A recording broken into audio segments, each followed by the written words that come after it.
Agora notícias atualizadas de hoje, com os melhores comentaristas e setoristas do Corinthians. Em meio a uma decisão pela Copa Sul-Americana, o Corinthians joga à noite contra o Huracan e a gente já destrinchou aqui todos os cenários, né? O Corinthians precisa vencer por 4 gols de diferença para conquistar a primeira colocação e ir direto para as oitavas de final, ou pelo menos vencer o jogo para garantir o segundo lugar e aí então disputar os playoffs, a repescagem contra um terceiro colocado da Libertadores, depois do Mundial de Clubes, para aí sim chegar nas oitavas de final. É o que joga o Corinthians na noite desta terça-feira.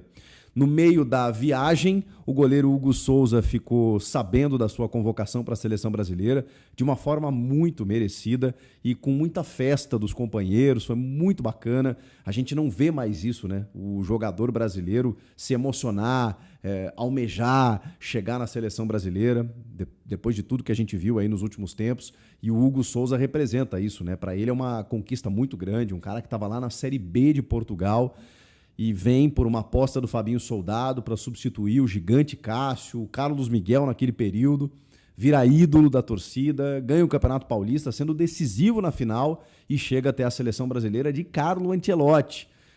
Esse foi o dia do Corinthians, assim, chegando na Argentina para a disputa desse confronto. Agora, nem tudo são flores, né, gente? Porque o Corinthians é uma coisa estratosférica de outro mundo. Eu acompanho o Corinthians há alguns anos, e mais recentemente, né, nos últimos anos, e é impressionante como eu a cada dia que passa, admiro mais a torcida, né? Porque a torcida é uma catarse, assim, a relação que o torcedor do Corinthians tem com esse clube, né? Como qualquer clube, né? A gente sabe que tem uma paixão envolvida, mas acompanhando de perto o Corinthians, a gente vê que realmente é especial. É especial porque, assim, é um clube que muitas vezes maltrata o seu torcedor. Muitas vezes não cuida da sua razão de ser, que é a sua torcida. E mesmo assim, por isso é chamada de fiel, né? Por isso tá ali, né? Presente, ama o clube acima de tudo, acima de qualquer pessoa, inclusive. Nesse momento, o que nós temos? Nós temos uma instabilidade política, que não é de agora. Os problemas políticos eles já vêm de muito tempo no Corinthians, essa ganância pelo poder que só faz mal ao clube e os caras não percebem isso.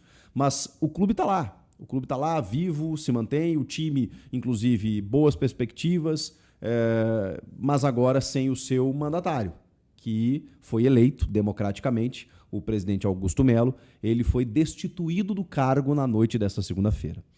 Uma reunião no Conselho Deliberativo, que é que realizou, né, o processo de impeachment, começou o processo de impeachment, votou pela destituição do cargo, com 176 votos apoiando essa saída de Augusto Melo, contra 57 pelo não. Uma lavada, e tivemos uma abstenção, inclusive. Claro que o impeachment, para ele ser confirmado, sacramentado, ele precisa do apoio ou da confirmação do associado. O mesmo associado que elegeu Augusto Melo, agora caberá a ele referendar esse impeachment, e sim esse afastamento definitivo do Augusto Melo, ou reconduzi-lo ao cargo, ou salvá-lo desse impeachment para que ele retome as suas condições como presidente. O grande problema disso tudo é que o Augusto está envolvido em uma série de questões. Primeiro, foi indiciado pela Polícia Civil na semana passada, e pode, inclusive, dependendo do que o judiciário entender, acatando essa denúncia da Polícia Civil, porque a polícia ela não julga, ela só investiga e oferece ao judiciário os seus indícios. E ela entendeu que o presidente do Corinthians, na oportunidade, deveria ser indiciado pelos crimes de associação criminosa, furto qualificado e lavagem de dinheiro, por conta dos episódios aí da condução do patrocinador da Vai de Bet no início da gestão.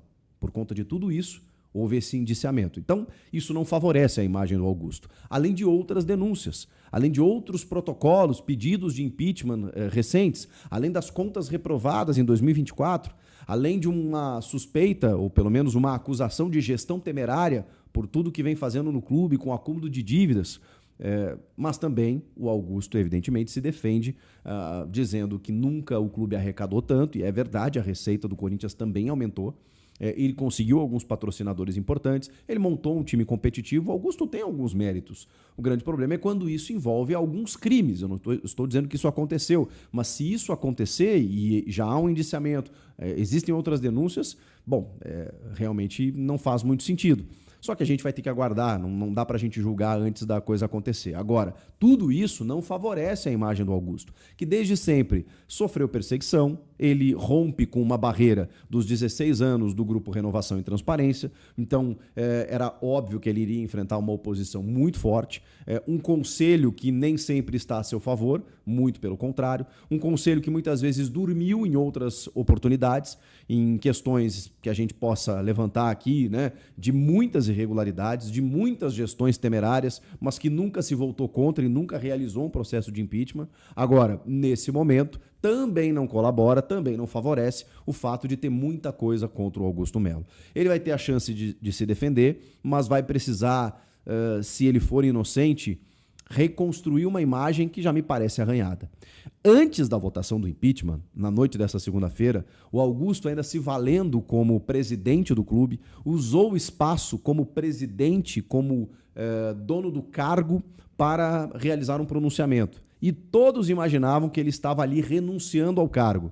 Mas, na verdade, o Augusto, até por conhecer o conselho, depois de já ter tentado habeas corpus do indiciamento da Polícia Civil, e ele não conseguiu, ter tentado, junto à sua defesa, o cancelamento, o adiamento, o impedimento da votação do impeachment, também não conseguiu. Então o Augusto foi tendo uma sequência de derrotas políticas, jurídicas, em todas as esferas. O que lhe coube?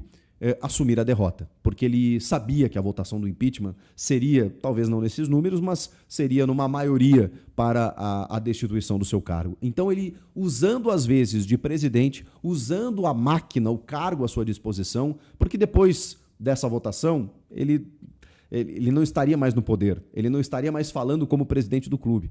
Então coube a ele falar como presidente antes da votação. E ele reuniu os jornalistas e emitiu um pronunciamento que muito pareceu uma renúncia, porque ele dizia o tempo inteiro: saio do Corinthians com a cabeça erguida, saio do Corinthians deixando tanto dinheiro nos cofres, saio do Corinthians deixando 7 meses de salários em dia.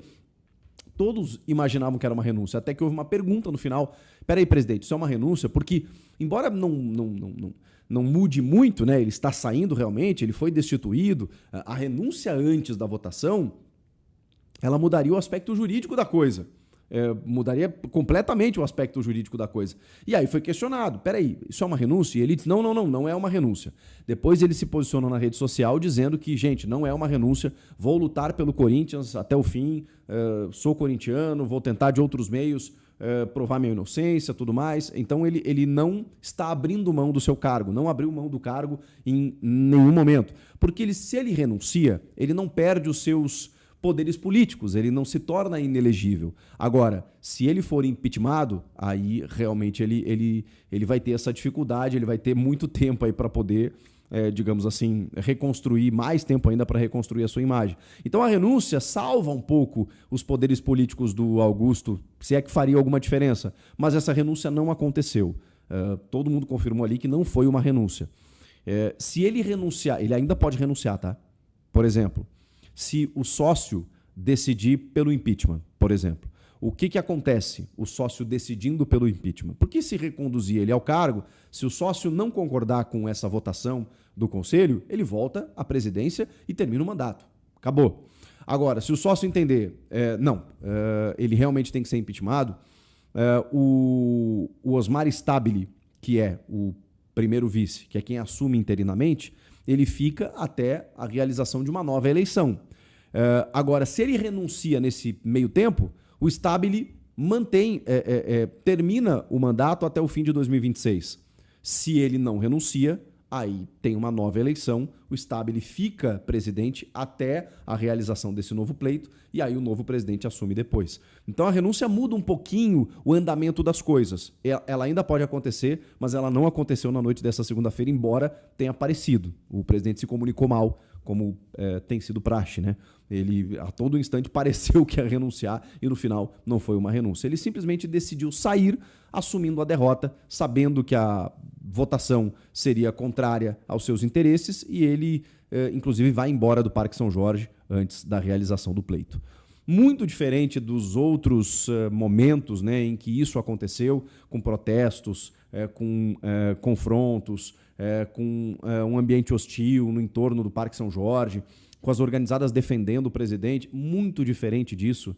Foi uma votação absolutamente tranquila, não tinha movimentação no entorno, todo mundo que passava por ali via com extrema serenidade, algo até protocolar, porque todo mundo sabia o desfecho, todo mundo sabia que isso iria acontecer. Então as organizadas largaram a mão do Augusto, ele ficou sem nenhuma defesa, ele sofreu muito em várias circunstâncias, né, como eu disse, política, jurídica, e teve que aceitar a derrota.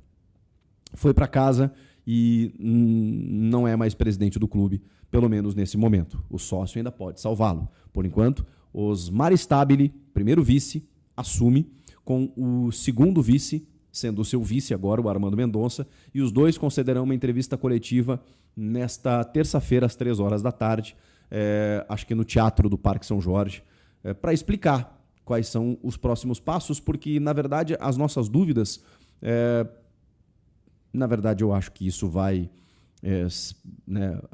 essas dúvidas serão dirimidas nessa terça-feira, mas não imaginamos mudanças drásticas, né? Por exemplo, no futebol eles não vão mexer no técnico Dorival Júnior, no Fabinho Soldado, que é o dono do vestiário, tem que continuar sendo, em algum jogador. Mas qual é a política de futebol do Corinthians a partir de agora? Qual é a política financeira para contratações, para resolver algumas pendências mais urgentes?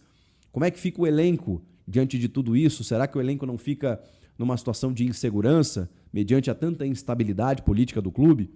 Tudo isso vai ser questionado nessa terça e a gente vai, enfim, saber nos próximos dias como é que o Corinthians vai conseguir suportar a tantos problemas fora de campo e se isso não vai interferir dentro de campo, que acho que é a principal preocupação, né?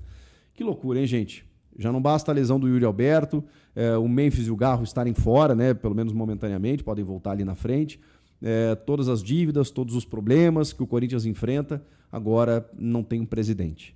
E mais do que não ter um presidente, tem um presidente indiciado, agora um ex-presidente, ou um presidente destituído, né? Não dá para a gente entender muito bem o termo. Não sabemos quem poderá assumir, se é quem já está lá, se é a oposição que já esteve no clube e foi muito nociva ao clube, se é uma terceira via, se é uma SAF, a gente não sabe o futuro do Corinthians e por isso que eu continuo valorizando e homenageando você, torcedor, porque olha, só você mesmo para suportar tanta coisa. O amor ao clube faz esse tipo de coisa acontecer. E aí, o que vocês acharam de tudo isso? Comentem aqui, inscreva-se no canal, eu volto na próxima. Tchau!